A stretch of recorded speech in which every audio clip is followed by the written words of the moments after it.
Hello, everyone. We're just going to take a minute or so to let everyone log on before we get started.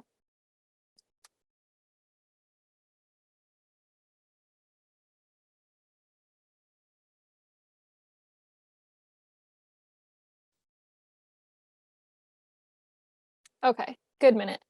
Good afternoon, everyone. I'm Megan O'Connor, the Outreach Coordinator at the Lake Superior Community Partnership. Welcome to Partner Perspectives with LSCP CEO, Sarah Lucas. Partner Perspectives typically introduces a community to LSCP board members, but this week we wanted to take some time to help you get to know our new CEO, Sarah. Before we get started, I'd like to let you know that we will have the opportunity to answer your questions. So you can submit those by typing into the Q&A tab on the control panel.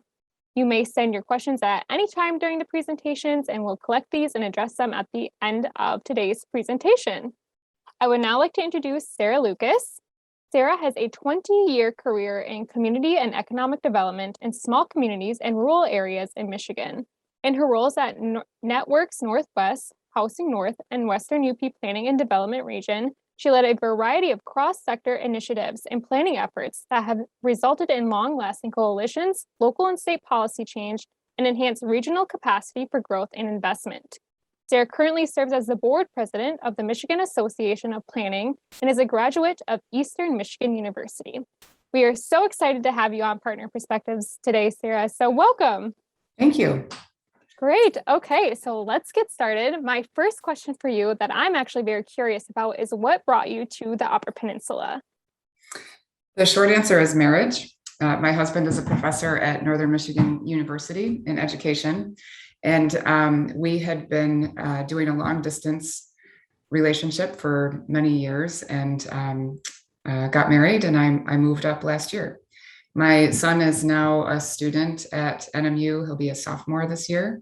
And I have two stepsons, one at Bothwell and one at Marquette High School. That's awesome. Okay. So what are some topics that you look forward to working on in your role at the LSCP and why?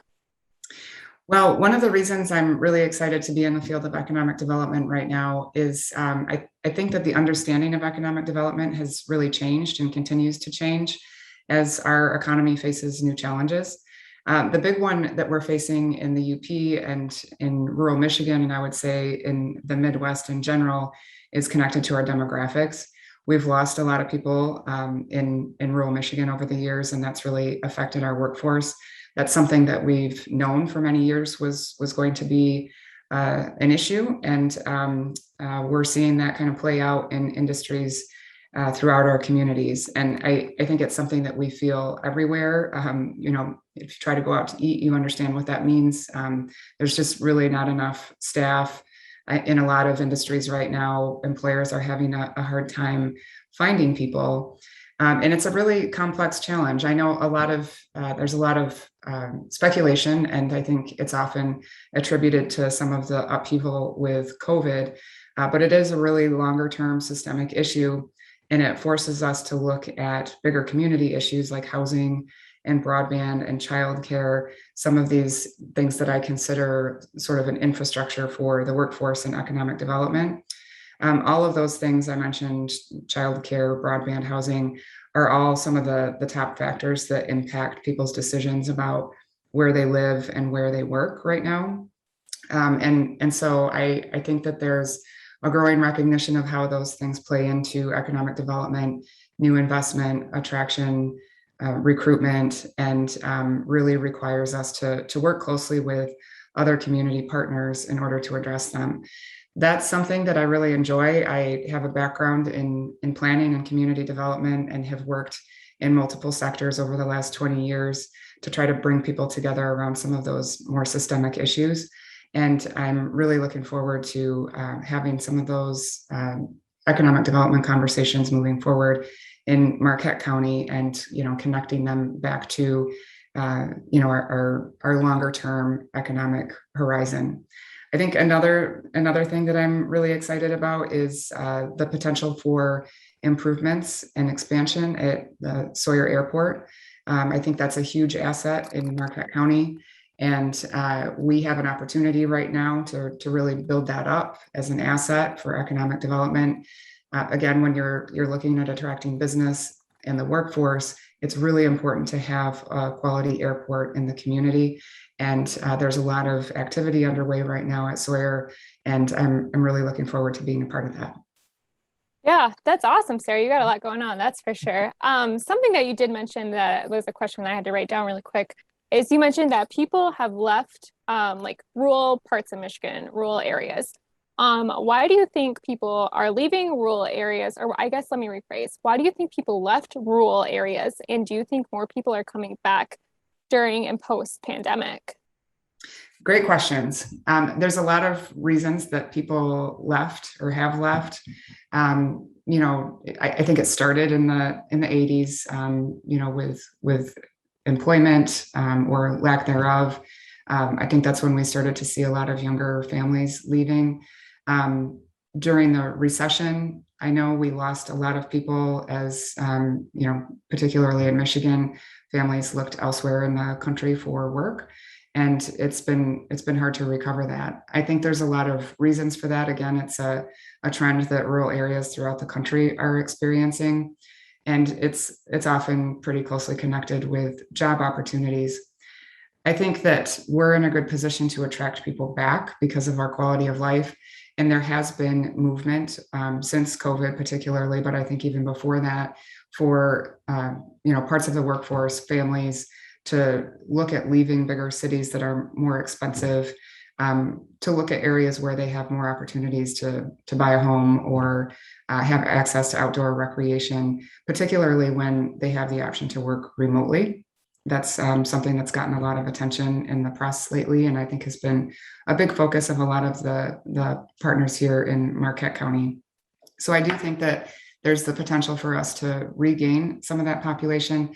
It's really going to require a focus on our quality of place here in Marquette County and in the UP to make sure that this is a place that people recognize they have opportunity within, that they can raise their family here, that they have the quality of life that they've been looking for elsewhere. So I don't think the census numbers show that we've really regained a lot of population. I think Marquette County has pretty much held steady over the years. We're in a good position here in Marquette County because we have the university, we have some pretty significant employers here in Marquette County. And so that's always been a big attractor. But it is going to be really important to double down on some of those attraction initiatives to bring more people to the community. Yeah, absolutely. So I guess you're a few months into your new role here at the LSCP. So far, what does the LSCP mean to you? And what would you like the community to know about the LSCP? Well, one thing I think is really important to talk about, and I've experienced this throughout my career, is that we really need capacity to attract investment and economic development. And when I say that, I know it sounds fairly abstract. What does capacity mean exactly?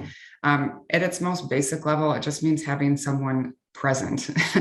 We need to have someone there who's focused on, connecting individuals, the workforce, businesses to the resources that will help them be successful. And it's really hard to do that when you don't have an organization that's focused on that. So having an economic development organization like the LSCP is really a really basic building block to economic development.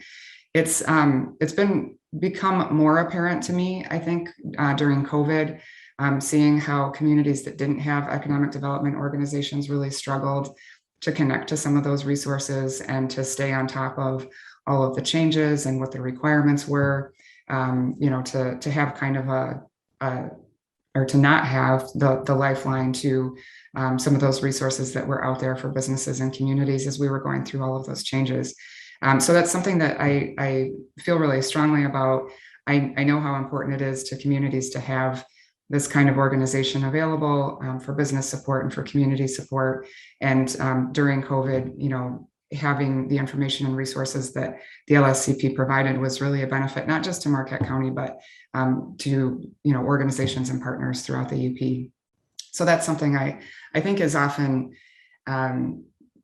understated. And again, it is kind of abstract and it can be hard to to draw a straight line or a clear line to how organizational capacity really drives economic investment, but it is really clear in those communities that don't have one how much they struggle and are, always trying to connect themselves to those resources.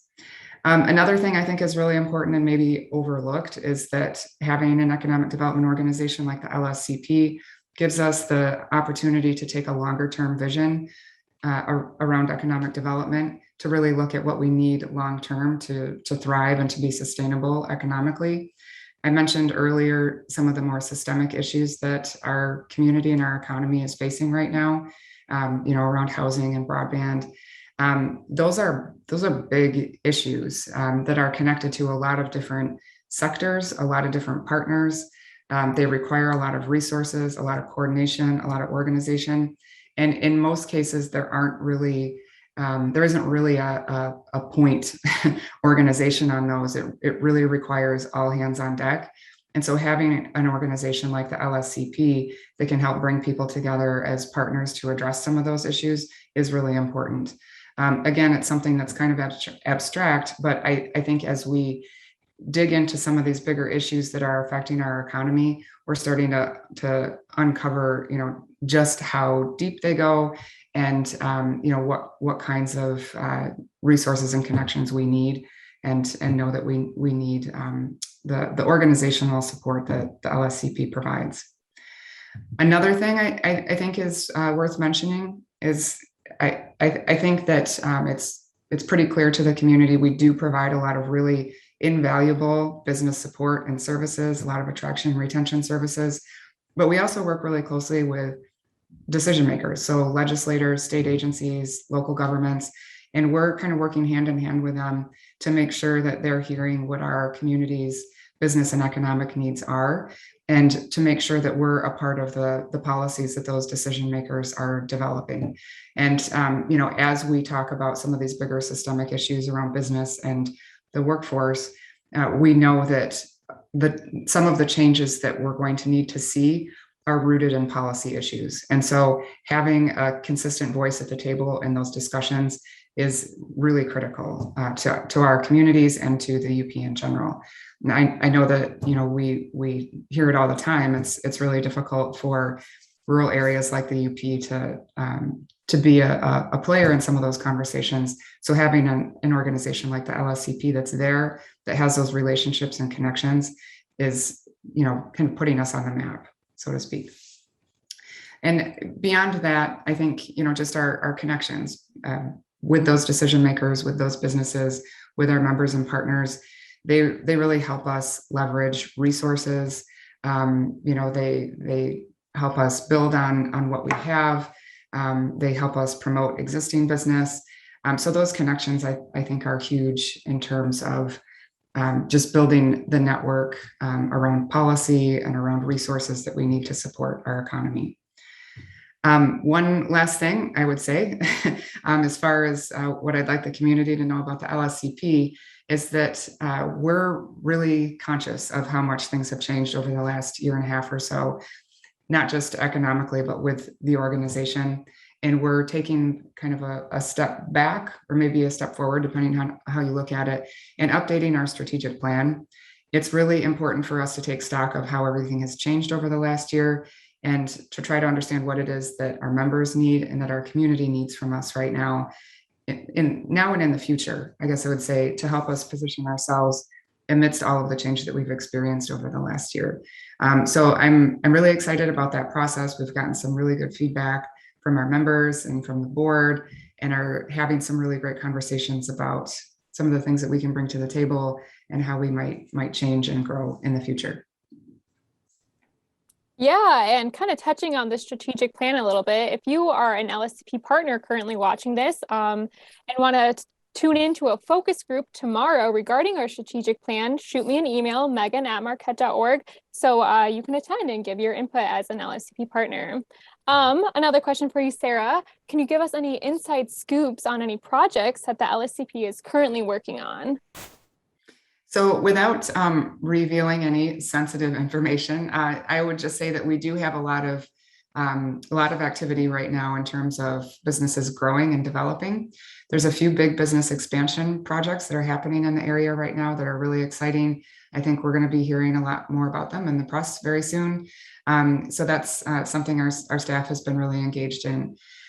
We're also working with partners on new ideas.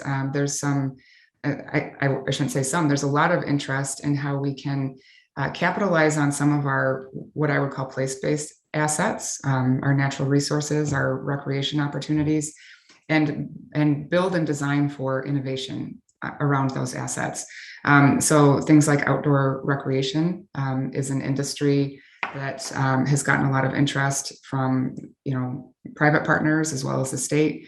And I think there's some exciting things that are going to be, that we're going to be hearing more about very soon. Another thing I kind of touched on earlier is the airport. Again, there's a lot of opportunity right now with the airport because of all of the federal stimulus, and they're looking closely at what are some of the improvements we might be able to make. What is the community looking for? How do we organize some of the improvements and expansion opportunities within Sawyer and around Sawyer? And the LSCP has been a part of those conversations and is looking forward to being in on some of the implementation around those activities. Right on. Next question, you kind of touched on this a little bit, but why is economic development so important to Marquette County? And I guess what would you say to people who might not view it as something that is very important? Well, I would say economic development really touches every aspect of our communities and our lives, for that matter. It's more than just bringing new business into a community. It's about improving our region as a place. When we, try to improve our quality of place, try to make it a better place to do business, we're also making it a better place to live in, to raise families in. And so if we're looking to thrive as an economy, we're also building up our community assets and really looking at how we function, what makes this a desirable place to live and do business. And I think it's all of a piece that we're not going to be attractive to business if we're not also attractive to individuals and to families. And so that I would say is kind of the crux of economic development. We often think of economic development as just attracting business, building jobs, but we can't do that without improving our community as well. So that's, I guess, how I would place it. It's really part of an ecosystem economically that requires a lot of thought about not just business, but the residents as well. Okay, yeah. So this is a question that I've actually wanted to ask you for quite some time now. Many people compare Marquette to a small but growing version of Traverse City. And coming from Traverse City, do you agree with this statement, and why or why not? There are some very clear commonalities, and I think that's why the comparison is often made. I think, with the shoreline, with the natural resources that surround it, the beauty that really drives a lot of tourism, I think there's definitely some parallels. There's also a lot of differences. I think one of the big ones and one of the most obvious ones is just the presence of the university here. And then some of the other big employers like the mines that we have here in Marquette County that provide a really, really diverse economic base. I think that that's a really important consideration when we're comparing the two areas. There are, other differences too, geographically. I think it would be a mistake to underestimate how much geography really drives some of the growth and change in both of our communities. In Traverse City's case, it's a little bit more accessible to some of the metro areas downstate. So in that respect, that's driving some of the growth. But I think I would come back to, just the diversity in Marquette's economy as being a key differentiator between the two.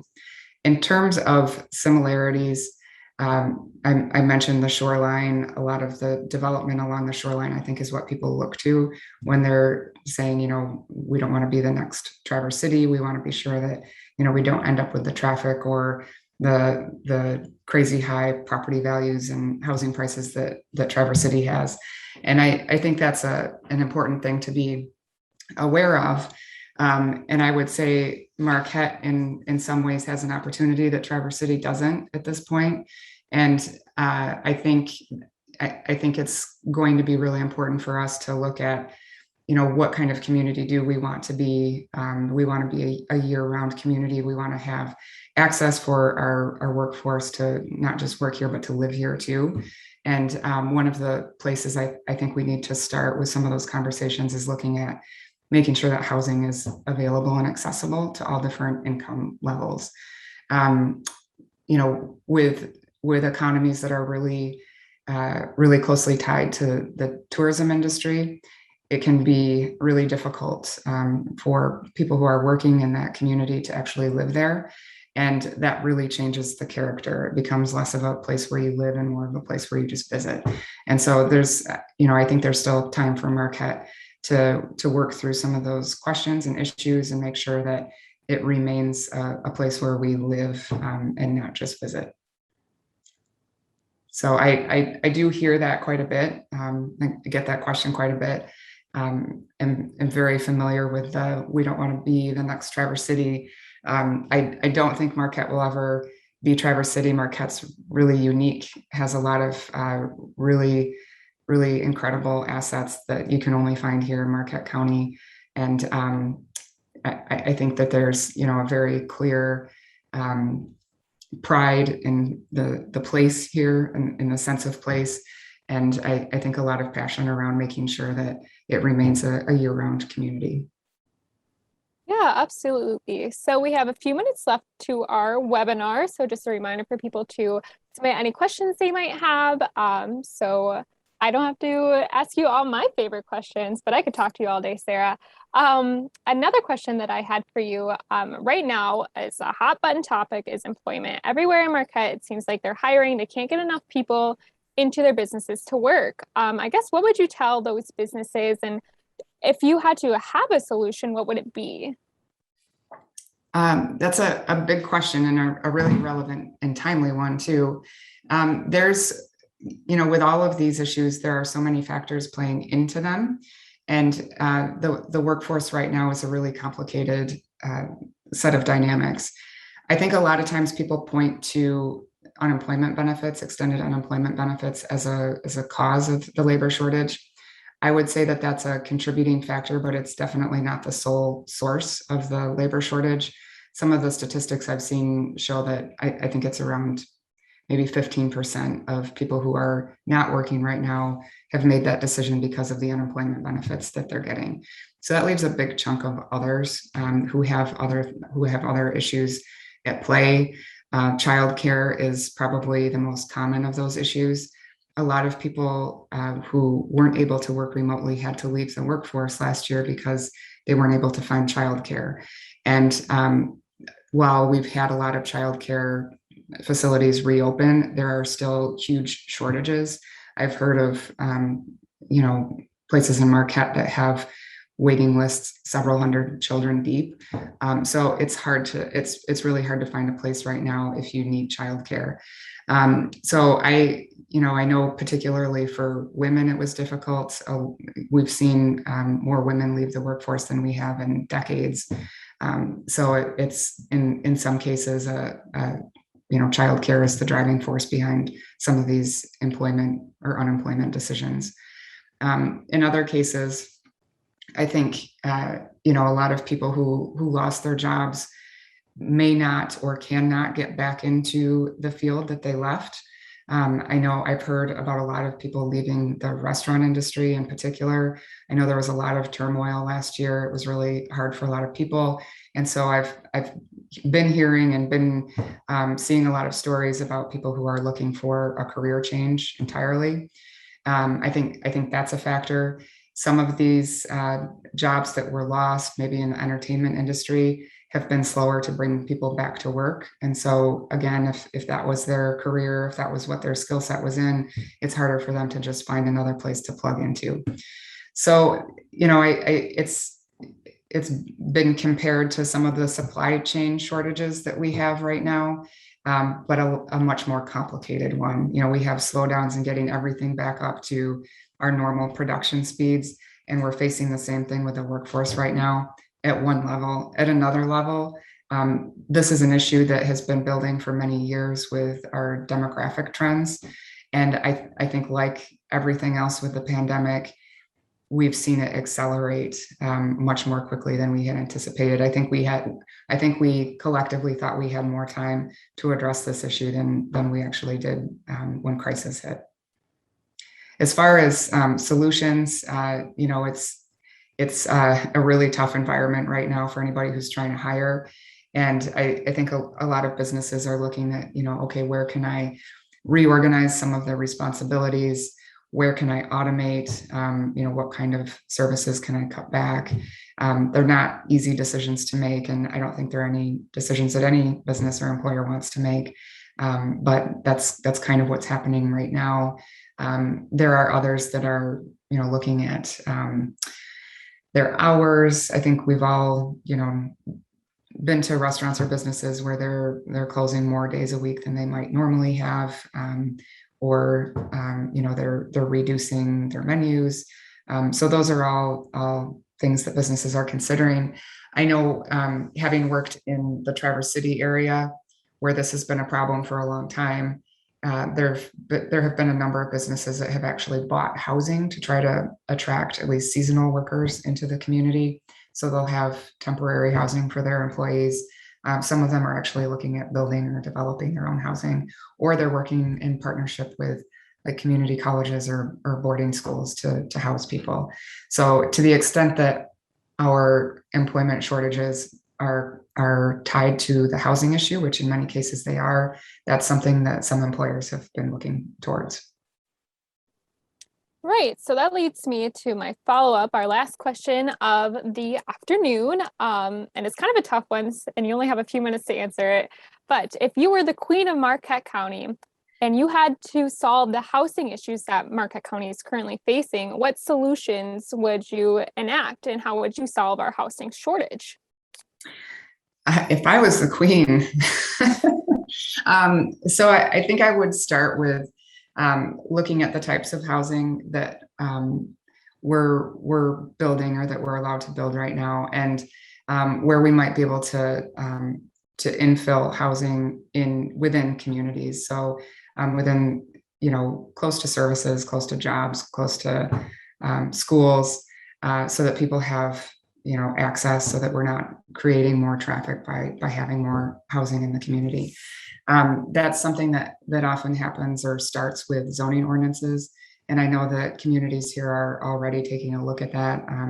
We actually had a conversation with some local governments the other day about housing, and this was one of the topics that they raised. So really kind of starting with, okay, what kinds of housing are we allowing? Where are we allowing it? And how easy are we making it to actually build it? That's another thing that's often overlooked. Outside of that, one of the really big barriers to building housing right now is simply the cost. It is next to impossible, if not straight up impossible, to build housing at a cost that is affordable to much of our workforce.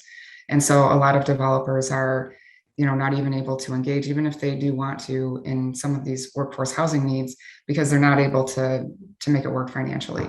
So having a fund locally, regionally, statewide that can offset some of the development costs and make housing affordable to the workforce is going to be really important. I think there is movement afoot on all of those fronts.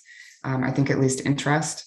And having talked with developers over the years and understanding what some of their costs and some of their roadblocks are, having a fund that is flexible, that can, cover infrastructure costs or offset some other kinds of development costs is going to be really important. I would also say housing rehab is a big need, and that's something that is financially and logistically often very complicated. So having a local or regional fund could really make a big difference in terms of taking care of some of the blight and the housing rehab needs that we have throughout our communities. And again, it's something that we don't really have a lot of resources for. The state has not really really put a lot of resources and investment into that particular topic. And it's something that we know that we need here in Marquette County and throughout the UP. And so having a fund like that would be a huge step forward. Yeah, all right. Well, thank you so much, Sarah, for sharing your perspective. And on behalf of the Lake Superior Community Partnership, thank you to everyone who joined us today. And I hope everyone has a great day. Okay, thank you.